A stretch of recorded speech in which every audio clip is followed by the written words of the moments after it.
welcome everyone to another episode of From the Stands, the Cool Picks Show. I hope you are doing well. On today's episode, we have Jason Podollan, former NHL hockey player who spent time with the Florida Panthers, the Maple Leafs, the Islanders, and the Kings. Jason will share his memories of what it was like to grow up in the hockey world, as well as some insider knowledge behind the draft day, his draft experience, playing on the World Junior Hockey Championships in '96, as well as we talk about his podcast, Up My Hockey, and the surroundings around that, and what the key messages are for him.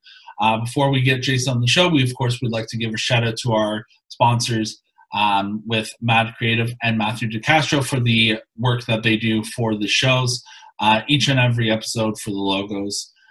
So without further ado, let's get Jason on the show and start talking some hockey. All right, Jason Podollan, how are you today, sir? Doing great, man. Thanks for having me. No problem. Thanks for taking the time. So how did you know that hockey was a sport like built for you?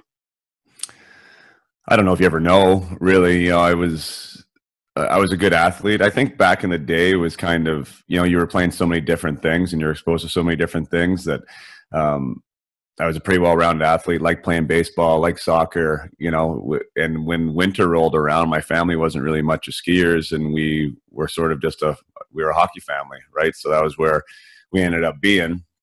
And I guess I just gravitated to it. You know, I was good at it, I guess, and then the Canucks kind of hooked me. There's usually some type of genesis story like that for guys, right? Like the Canucks in '81, so I was 5, just turned 5 in '81 in February, and they went to the finals that year, and they rode King Richard Berder's coattails there to the finals, and had that ugly jersey, the V jersey, and they were rolling around, and they got swept by the Islanders. But that whole ride, you know, we're from BC, and so, I mean, Hockey Night in Canada, that's all they had on, right? We were seeing Canucks after Canucks after Canucks, and kind of just fell in love with the sport there, really, and fell in love with the Canucks for a time being. And yeah, from the time I was about 8, it was what I really wanted to do. It was what I thought that I could do, and that was sort of the goal. Is like, yeah, I'm going to be a hockey player. You know, that's what I wanted to be.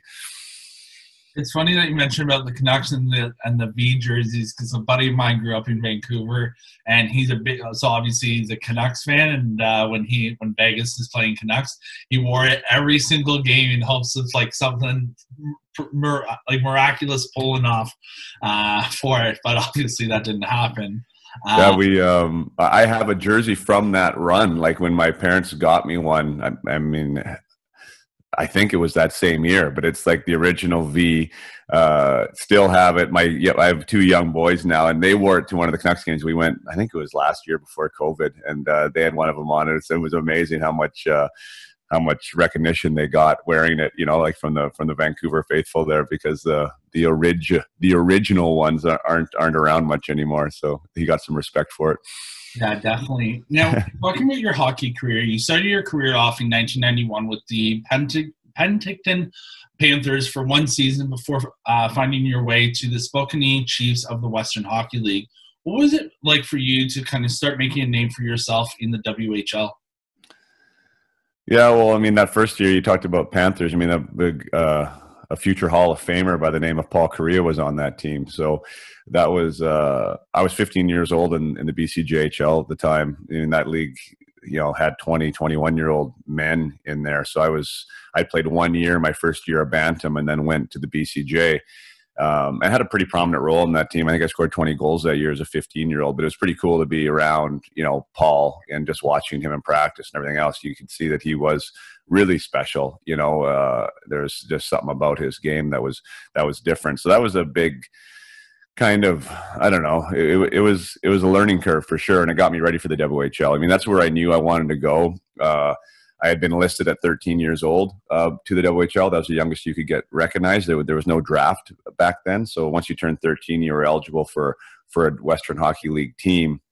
And if they did choose to list you, it was called, you got put on their 50-player protected list. But as a 13-year-old, you'd take up 3 spots on that list. So it was it was quite rare that they would add 13-year-olds to that list, because it allowed them to have less players that could play for them at the time. And plus, they'd have to hold on to me for 3 years, right, until I could play. So, that's just saying, like, I was a big kid growing up as a minor hockey league player, and I was, and I was good. So I mean, being bigger and better than most of those guys, it was easier for me to stand out. So I was recognized at quite a young age as being a pretty top level prospect, and so my sights were always set on the WHL and the Chiefs. And then so when I got there, I was kind of ready. I felt like I was ready. I felt like I was supposed to be there. I'd had that experience in the BCJ.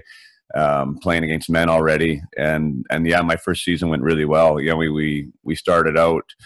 I kind of started out in a third line role and wasn't playing a ton. And then towards the end of the season, our second line center Scott Townsend broke his jaw, which allowed me to play second line and got some PP time. And I think I scored 19 goals in my last 15 games or something as a 16-year-old to score 36 that year, and that really put me on the map, because I think that was second or third in the entire Canadian Hockey League for underage players. So ended up representing Canada that summer for the under-17 team. We went to Japan, was kind of on the national radar then, and then there was quite a bit of hype about the draft year where, some people had me in the top 5, top 10 kind of going into my draft year there in 94. Now, talking about your draft year in 94, you were selected 31st overall, which is still unreal because getting drafted, let alone in the top 50, is spectacular. And you were drafted by the Florida Panthers. How excited were you going through that process, knowing the name that you made for yourself in the WHL, playing in Japan, and kind of getting to where you were then, and then having your name announced during that draft? Well, I wish it was a more happy memory, to be honest. I mean, my draft year was tumultuous, kind of, to say the least. Like I said, there's a lot of hype there. There was a lot of stuff that going on, as a 17-year-old, trying to deal with everything that's happening, like that you want to be good, you want to be recognized, you want to perform well. Yet there's all these other things that are going on because you're on a hockey team that wants to win games, and there's a coach that needs to want to put you on the ice. And we had a team that was quite good, and we had a lot of good older players. So even though it was my second year and I had a really successful rookie season, we still had like Valeri Bure there and Maxim Betts and Ryan Duffy and, like a lot of good players. So it wasn't like a shoe-in for me to be in a top 6 role, even though I might have thought I should have been there. So there was a little bit of trouble right between me and the coach, and just not necessarily like we were mad at each other, but I was having a hard time getting on the ice, and then I was getting down on myself, and then you're not scoring goals, and then you're seeing your name dropped in the standings, and then there's people telling you should be traded or you should ask for a trade, or all this kind of stuff, this turmoil going on in the background, all the while you just want to play. So I scored 29 goals that year, which, a lot of guys don't do, so I still had a relatively good year, but I definitely had my sights more on like a 50-goal campaign that year is sort of what I thought at the beginning. So yeah, my stock kind of dropped. There was question marks about, anytime you're not getting ice time for a coach, there becomes question marks. Why? Like, is he uncoachable? Is he selfish? Is it the coach's fault? Right. So there was a lot of conversation about that. And then I saw my name kind of falling down the draft ranks a little bit. And, it depends on who you were looking at. But I mean, people I was kind of pegged to be a first rounder still, probably mid to late round, first round. And I was kind of deemed as a little bit of a wild card. So it was what it was, and that's fine. And then we went to the draft, and you have all your draft day interviews, which is it's quite a stressful scenario for any young man, because you're being interviewed by men, sometimes a room full of men. You're the only one in there. You don't have a lawyer or an agent or whatever. You're just sitting in this room by yourself with all these hockey guys, grilling you, and in a lot of the rooms they're doing their best to make you feel uncomfortable. Like they don't want you to feel comfortable. And they made it known in some of those rooms that, they didn't like what they saw this year or whatever the case may be. And, you had to grow some thick skin and do the best you could. But so like all those interviews were some were good, some were bad. I still didn't know what was going on. But then the last interview, which was really, really wild and crazy, and I've only told this story a couple of times, but I was meeting with the Toronto Maple Leafs. And the Maple Leafs, the meeting was with Cliff Fletcher, who was the GM at the time. And I never had any meeting that was just with the GM. Like, it was always usually the head scout, or it was like a group of scouts, and that was the case for I think everybody in the draft, except this one, my very last meeting was with Cliff Fletcher. And So it's just me and Cliff. He opens the door, and there he is, and he shakes my hand, and he was like, he instantly made me feel warm and welcome, and he was kind of had a grandfatherly type, vibe to him. He wasn't intimidating. Like, I knew who he was, and he was in hockey forever, and very respected in the game, but he didn't have this. There was no pretentiousness to him. He was just kind of an authentic, nice guy, right? And he asked me how my experience had been, and he asked me how things were going, and then he just cut to the chase, and he said, "Hey, Jason, I just want to let you know that we're going to take you with our first round selection tomorrow." And they were picking, I think, 16 or 18 at the time. And so, I mean, my eyes went like this, right? I was like, holy smokes. So he's like, "But we don't think we're going to get you in our position." He continued. He says, we're going to trade up for you. We're going to make a trade. We're going to trade up for you. And yeah, essentially shook my head and said, "We'll see you tomorrow at the draft day table." So I left that, my last interview of the last day before draft with the GM of an NHL team telling me that they were going to trade up for me and I was going to be a first round selection of, the Toronto Maple Leafs. So, I told my agent at the time, who was Mike Barnett, who was a really big name in the sport and still is, but he had Wayne Gretzky and Jagger and Hall and all these big names. And he was like, "Wow, he told you that?" And I'm like, "Yeah, he told me that." And he's like, "Holy," he's like, Cliff isn't like, if Cliff says it, he's going to do it, like kind of deal. And, so that was my expectation. And that's a long-winded way, but I think it's very relevant, your happiness or your sadness or your irritation or any of these emotions that you have are usually based around what your expectation is, right? If I thought I was going to go 50 and I went 31, I probably would have been ecstatic, right? But I thought I was going to go earlier than that and end up going 31. And so to bring it back to the draft day story, so everything happened as he said it was going to happen. He made a trade at the 10th spot. He made the trade at 10. I think he traded with Washington. So Toronto traded with Washington, and now so Toronto has the 10th overall pick. And you could imagine the smile on my face. I was like, "Oh my God, I'm going to be top 10, right? Like this is amazing." And then they made another trade right after that, and they went back down at 14 or 15, I think. I can't remember exactly. And so that's where it's at. And neither here nor there. And then so 15 comes along. And then there's this big long wait before they made their pick, and even to make like the drama even more crazy and like unbelievable, one of the microphones at the table turned on, like in the arena, Hartford Arena. We were in Hartford. They touched the button by mistake apparently or whatever, and like for the split second or two that mic was on, my name was said, Jason Podollan, right? Like so it was clear as day. So my agent like hits me, and this is just before they're going to make their selection, right? So anyways, we think everything's on point, and so Cliff goes up to the podium, and then they took Eric Fichaud. They announced that they were taking Eric Fichaud. So like my heart sank, no idea what happened, and then I ended up waiting, for another 15, 16 picks, and then went 31 to Florida. So which happened to be Florida's third pick, right? So they took Ed Jovanovski first. They took Rhett Warner, I think with the 26th pick or something, and then they took me 31. So again, like you said, something to be super proud of, and something really, to be excited about. But it wasn't the expectation. It wasn't what I was told, right? And go from being, Toronto's first selection to Florida's third was a little bit different in the pecking order as well, right? Within that organization. So it was I cried that night, to be 100% honest with you. It was not a fun day. Waiting there for those 16 picks felt like it was 10 hours, not, an hour. I guess the silver lining of the whole thing is, or at least not silver lining, but like at least I got an answer, because Cliff came over to me as I was leaving with my Florida jersey on, like leaving the draft floor, and he saw me. We made eyes, and he walked over, put his arm around me, and he apologized. He said, "You know what?" He's like, it was their head scout, their head pro scout had died of a heart attack, I guess, like 2 or 3 days earlier, and his guy was Eric Fichaud. So even though like the community of everyone who had to make the choice, like that night before when he told me like was me, I guess they had this kind of reflective moment, and there was an emotional element to it and everything else. And they're sitting at the table, and then they made this new choice, right? Well, maybe in honor of his passing, we should take his guy. And and such is life, and that's the way it goes. But it's that's the thing that the common fan doesn't really know, right? Like what goes into making a selection all the time is like pretty wild and pretty crazy stuff.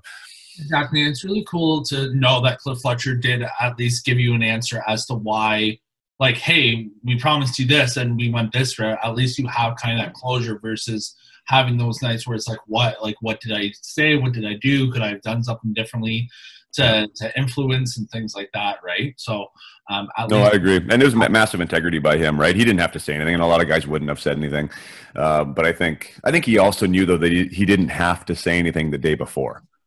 yeah, Right. It's not like he had to tell me that. He could have just said, "Hey, good luck tomorrow," right? And then there would have been no expectation. But like he was really clear on what they were going to do. And I think, yeah, I mean, I've never heard anyone say that Cliff Fletcher's a bad guy, right? So I think he understood the human element of that, right? Like what a 17-year-old kid must have been thinking, and took the time out of his day, which means I'm sure super strenuous and stressful and everything else that they have. They have 12 months where they get ready for that draft, but he did take the 2-3 minutes to walk across the floor and say that, and I'll respect him forever for doing that. That was great. Now, talking about the Leafs in a second, you made your NHL debut with the Panthers after getting drafted a couple years later in '96, playing with them for a short 19-game season before actually finding your way back to the Toronto Maple Leafs organization. Touching like a little bit more on like post-draft with Florida and then finding your way north of the border, how did it feel to kind of play with Florida but then wind up with Toronto after everything that like you encountered at the draft, rather? Well, I mean, I guess that's cool that I maybe told that story because now that's why I ended up there, right? So in '96, Cliff Fletcher wanted me, and then in not '96, in '94, my draft year, Cliff Fletcher wanted me, and then 2 years later, my first year pro, he ends up getting kind of his original guy, right? Makes a trade for me there down the stretch when Florida was trying to repeat what they did the year before when they went to the finals there with Colorado. They had another playoff team, and I mean you see it all the time, right? Prospects get traded for experienced players to help with the playoff run. At the time, that was not on my radar. I didn't even know it was the trade deadline. I mean, I had no idea, and it's not like it is now where there's all this, social media talk where days in advance sometimes who's looking for what or who maybe is on the block. So I mean, I had just got sent down from Florida. And my phone rang when I was asleep for a game in the AHL and got called by, Brian Murray from Florida and said, "Hey, you're traded." It was like a 2-minute conversation. Cliff Fletcher called and said, "Hey, we're excited to have you." And I was on a plane legitimately like 3 hours later and in Toronto. Like it's crazy how fast that happens. You're not prepared for it. I'd never experienced a trade at that point. I'd been in Spokane for 4 years, right? I'd never been traded in Spokane. I was a lifer there. And I thought in my head, right, naive or otherwise, that I was going to be a Florida Panther for my entire career and I was going to be in the NHL. And that was just, where my comfort level was. So, going to Toronto was really mind blowing, to be honest. I mean, it was not, it was so shocking. And I didn't know anyone in that organization. I didn't know any of the players. I hadn't gone to camp with any of them. I didn't know anything about anything going there. So, and it wasn't like I was, a full-time NHL. It was my first year pro, right? I'd played 19 games. I'd scored my goal. Like 19 games, you're probably in the NHL for maybe 3 months, kind of playing 19 games, maybe 2.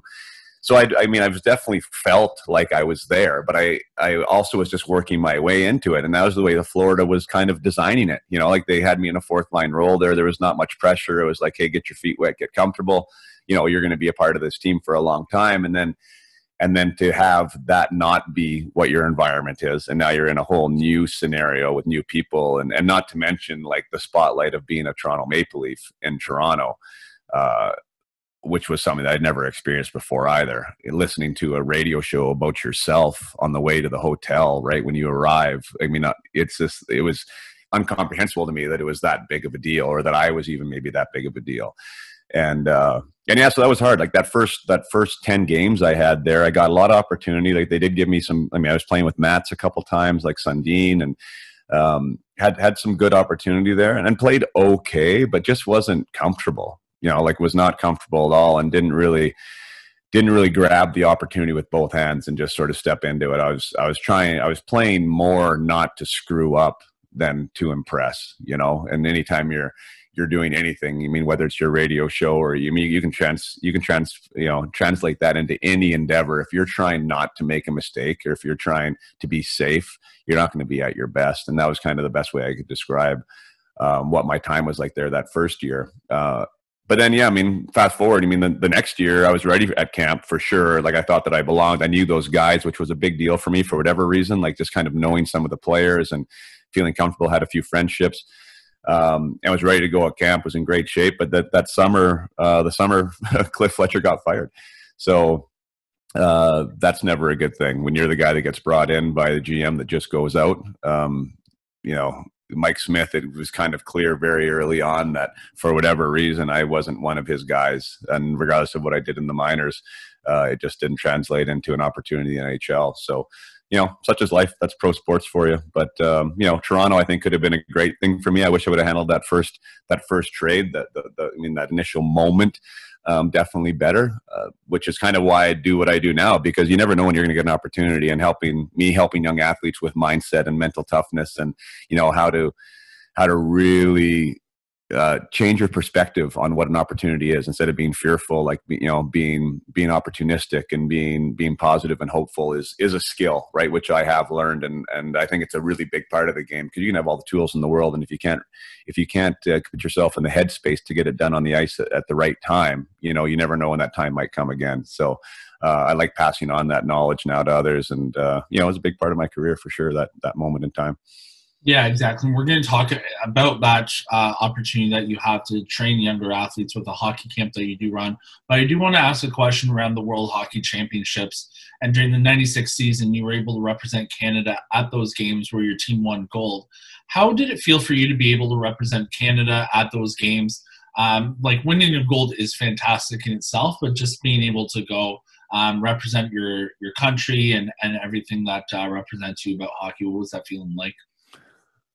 Well, that still is one of the biggest moments. I mean, if you ask anybody, I haven't checked your historic guest list, but I mean, if you've had a world junior gold medal champion from Canada on, I mean, regardless of whether they've won a Stanley Cup or whether they've, you know, been a Hall of Famer, like, that's going to be on their top three, probably, lists of things that they did. Because, yeah, I mean, if you're a WHL player, a CHL player, you know, OHL, QHL, like, you are involved in hockey at all. What TSN has done with that World Junior Championships is amazing. It's a part of hockey culture in Canada.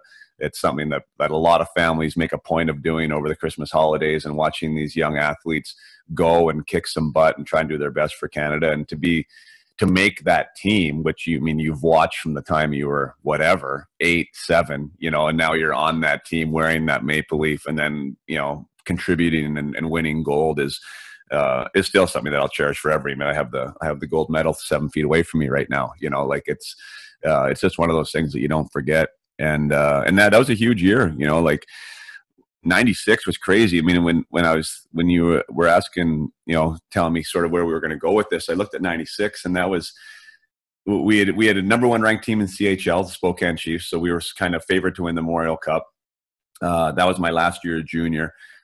Personally, we were down 3-0 in to Portland in the first round of that playoff year.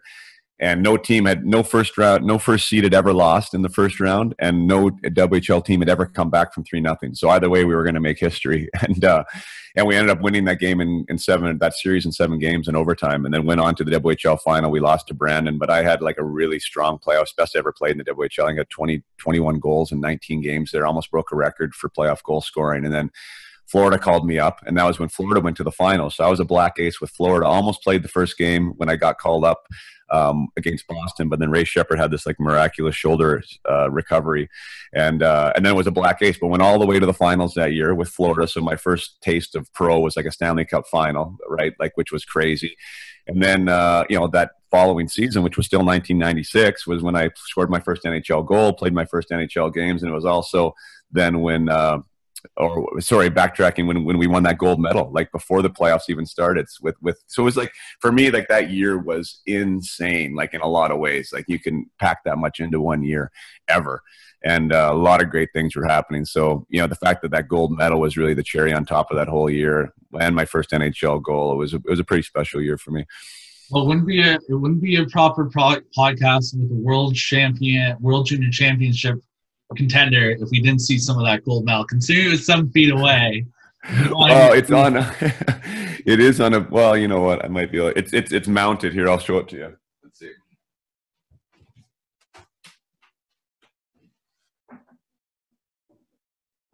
So I painted the office here that you're looking at. So this had to come down, but if we put it on the thing. Oh yeah. So there we go. So it's 1996 World Junior Championships, the gold medals in the middle. And then there's a stick that I used against Russia in the semifinal where I scored my 2 goals with. That's signed by everybody on the team. So some great guys in that team, like some future. I mean, like Jerome McGinley was on that team. Damon Lankow was on that team. You know, Curtis Brown, Nolan Baumgartner, Jose Theodore, Rhett Warner. You know, there's a lot of great players on that team that went on to do some really good things, and still have friendships from that team. So it's a special memory for sure. All I'm going to have to say is that if you're going to hang that up in the background, you're going to need like a wide-angle zoom camera to get that whole thing fitted. It's usually like right there, so no one's going to see it. Usually on these Zoom call interviews, it's more just for me to glance at every once in a while. Gotcha. That's incredible. Well, yeah, it's definitely a unique situation. And going back to the NHL for a quick second, after your time with Florida and Toronto, you also played a little bit of time with the LA Kings and the Islanders. Out of the 4 teams, considering like you touched on kind of like what it was like to be drafted by Florida, being transferred to Toronto, kind of in the situation and state that it was, which one out of those 4 teams would you say was your most kind of enjoyable experience in hockey during your pro career? Well, if you're talking just NHL, I mean, it would be Florida. For probably none other than it was just, I mean, that was who drafted me. I had 3 or 4 training camps with them, right? So, I mean, I'd traveled around to different places. I knew the veterans knew me. There was a team-like feel there where I felt comfortable. I knew the prospects even. Like, that's another thing, right? You're growing up with these guys. Like, you know, Ryan Johnson was my roommate. Kevin Weeks was part of that organization. David Nemirovsky, even Ed Jovanovski, Rhett Warner, like these guys, we came up together, right? So even though you're kind of fighting for similar spots, like you feel like you're on your own little team, right? And at least you get to know each other a little bit. So that was the longest place that I had been, you know, now looking back on it. And that was definitely where I kind of just felt the most comfortable. Other than that, it was, you know, getting traded to a brand new place, brand new people, you know, really scratching and clawing to try and make it work. I had an amazing time in St. John's and was really successful there on a personal level and really enjoyed all the people there. So, I mean, I did enjoy my time on the Rock there in Newfoundland playing for the Baby Leafs. Because I was, again, I mean, there was a little bit of a tenure there, right? I was there for almost, 2.5 seasons, I guess, you know, so it was, you know, you start to feel comfortable, right? I think that is a big thing for an athlete is to feel comfortable, you know, like not so comfortable that you're not working or trying, obviously, like not in that sense of the word comfortable meaning like you belong there, right? Or you feel like you're valued there, you're respected there. Like that level of comfort for me as a person and as a player really meant a lot. You know, and that's where I found that a little bit in Florida and definitely found that in St. John's. Those are 2 good memories there. Now, talking about being comfortable, did you make sure to pack the extra layers when you come from Florida out north of the border? Because it gets pretty chilly during the winter time. Well, yeah, I mean, that was interesting. I definitely had to I didn't even have a lot of that stuff. And even I mentioned how quick with that trade when that happened, right? It was so fast. And I couldn't imagine guys that do that with a family or kids, you know, wife. I mean, I was single at the time, but to relocate in 2.5 hours to never see that place again. You know, like I left with a suitcase. My car was still in Florida from when I got left down. So I had my car in Miami. I was sleeping in Greensboro, North Carolina, and then moving to Toronto. You know, I didn't see my car. I think my mom had to go get my car. After that season in Toronto, I got sent down to St. John. So I played on 4 different teams in the span of like 4 months, which is insane too. I mean, that's 4 different hockey teams you're on with 4 different players and 4 different coaches and 4 different sets of assistant coaches. And like, it's, you know, I just keep bringing that up because it is a part of the game, especially when you're young, that it's like the average fan doesn't really think about, you know, like the human aspect of the impact of doing that is challenging. And like you mentioned, the clothes, I mean, yeah, I mean, redoing your wardrobe and redoing everything, right? Every place you go, because you can only take so much with you, right? Yeah, definitely. Now, looking at outside of the hockey realm to a degree from a playing perspective into a teaching perspective. As you mentioned, you wanted to share your traits and your experiences with the younger generation, and you do so by running a hockey camp where you're able to share those insights. How valuable is it for you to be able to share your experiences of hockey with the next generation? I think it's super valuable. One minor correction there. I do run some hockey camps. I actually just finished my first one, which was super successful. But what I more do is work one-on-one with clients or in groups. So it's I'm usually not necessarily on the ice. I think the physical realm of the game has been covered extensively. Like that's part of the big evolution of hockey has been that tapping into what is available to us on the physical side. The off-ice stuff is so dialed in now. The on-ice skill development is so dialed in now. I do believe that's massively important, and I like coaching that aspect. But I think the uncovered stone right now is mindset, and the mindset of the athlete, and the philosophy. The belief system behind that athlete, and how they handle mistakes and adversity, and all these things, even confidence, right? Confidence is hard to get, but easy to lose, and it's like, how do we manage these ups and downs? And a lot of this interview for me talking about my pro career has been ups and downs, right? And so how do you get through these downs? You can have all the talent in the world, but if you don't have a system in place to help you get through some of these things, you can get left behind, right? And that's just the way it goes. So what I love about what I do now is, talking about mindset and talking about high performance habits and things to make yourself better, even your practice habits better, right? How do you approach the game to be prepared and have the highest level of confidence? All these things can be taught and can be mentored and can be coached. And not only do they result in a more well-equipped athlete, but it also results in just a more well-equipped human being, right? So when you're working with young guys, like, not everyone's going to play in the NHL. I get that, right? Like, we want to go there. You want to get your D1 scholarship. But you know what? If you learn how to change your perspective on something that you seem as negative, to find a positive in there, to find the opportunity, if you find some way to start categorizing a mistake as a way to improve, if you start building this belief system about yourself, you can accomplish anything. That translates into whatever endeavor you want to do. And that's really what I love about it, is because they're life skills, they're people skills, and they make you a great hockey player. So I'm really passionate about that because, on one side of it, to play in the NHL for me personally and to have the pro career that I did, you have to do a lot of things right. You have to think a lot of things right.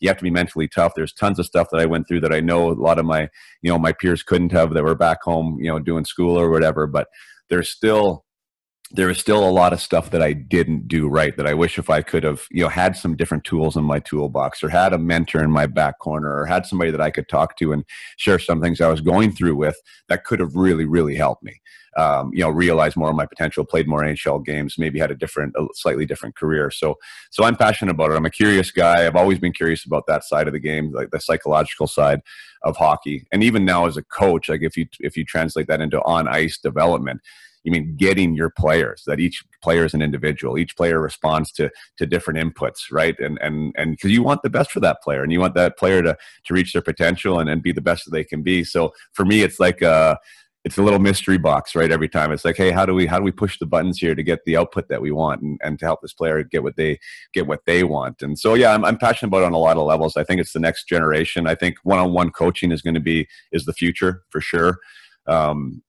Especially in a high performance realm. Hockey's usually a little bit behind the curve when it comes to that. A lot of these sports are already seeing that. The best golfers in the world, the best tennis players, a lot of these NFL athletes, they have guys for each specific portion of their development, right? Because they recognize it as that important. So yeah, I'm excited about where it's gone. I'm excited about what's been happening, and even the results have been amazing. So it's nice to be able to give back in a way that that you make people stronger, better, happier, healthier. It's awesome.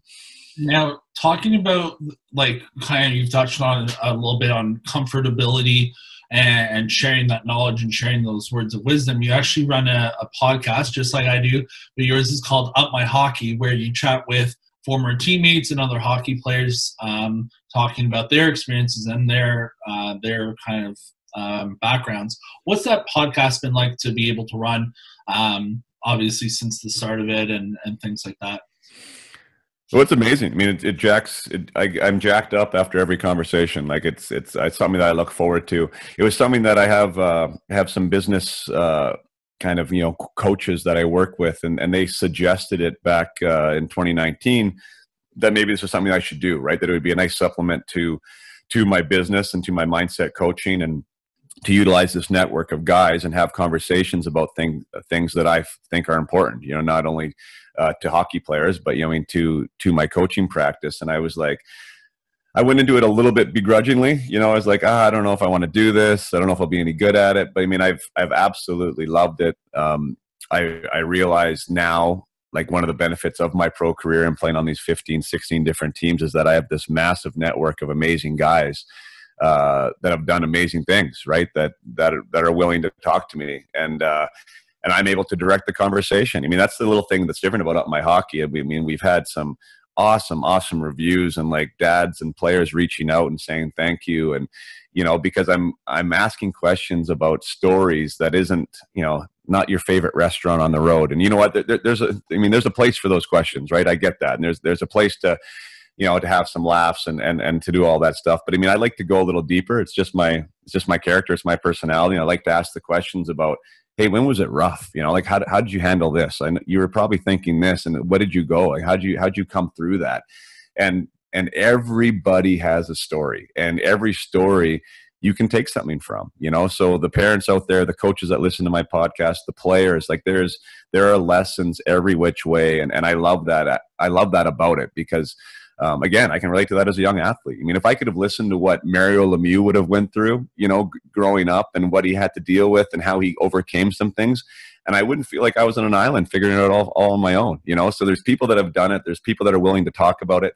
And I think that we've done it in such a way that it's entertaining, that it still brings a smile to people's faces. And there's just a lot of lessons that get involved in those interviews. And like I said, it just pumps me up. It's a lot of fun, and it's a great way to reconnect with old guys too. By the way, like for me, just to call, and I haven't talked to like Brian McCabe. I played with him for 2 years, for instance. Ended up playing 1,200 games in the NHL. Right now, he's a director of player development for the Florida Panthers. I called him up.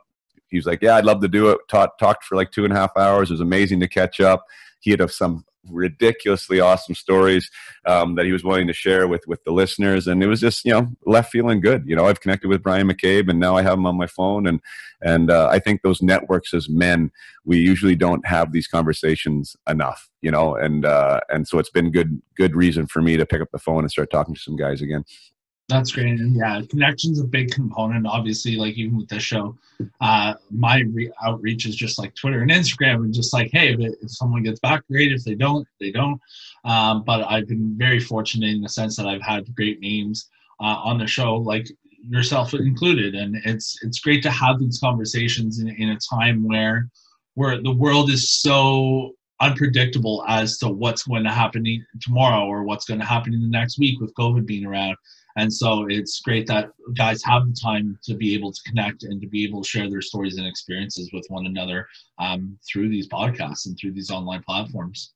I agree. Yeah, I mean, mental health's a big, it's a buzzword right now, and it's not going away. With what's happening with COVID and the world, and I think the anxiety levels of our youth is higher than ever, just in general.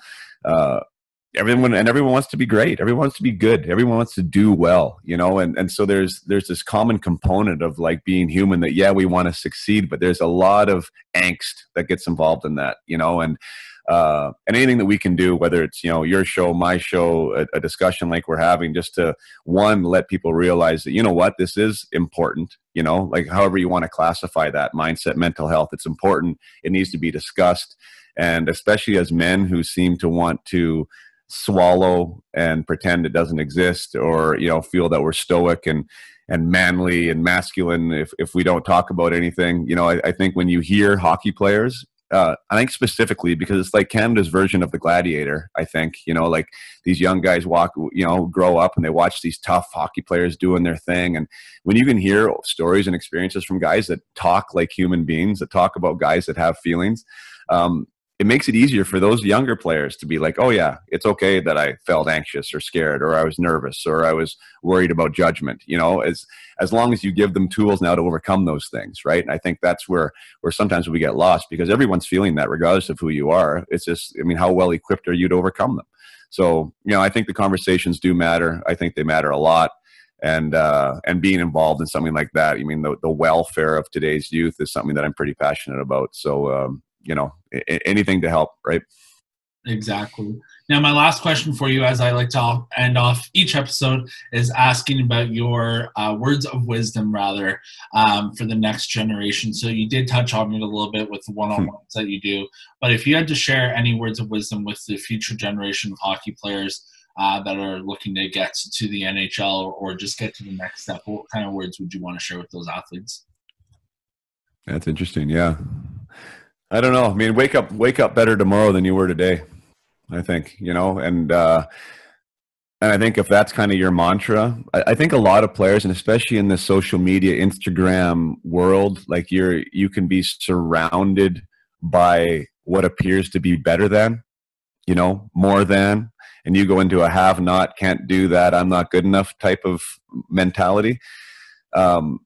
Which doesn't serve anybody, you know. Even guys at the highest level are doing that. Like if you can just focus on yourself, and what I talk to my athletes is like, I want you to realize your potential, and your potential might be different than somebody else's. But if you go to bed today better than you woke up this morning, I'm like, you've done something well, and that's something to be proud of, and that's something to be confident about.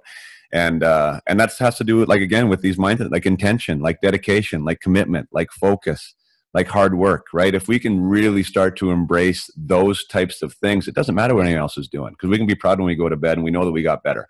And as long as we keep taking those steps, you know, you're doing the right thing. So I think success is measured like that. Are you improving? Are you doing the things that you can improve and you can take control of?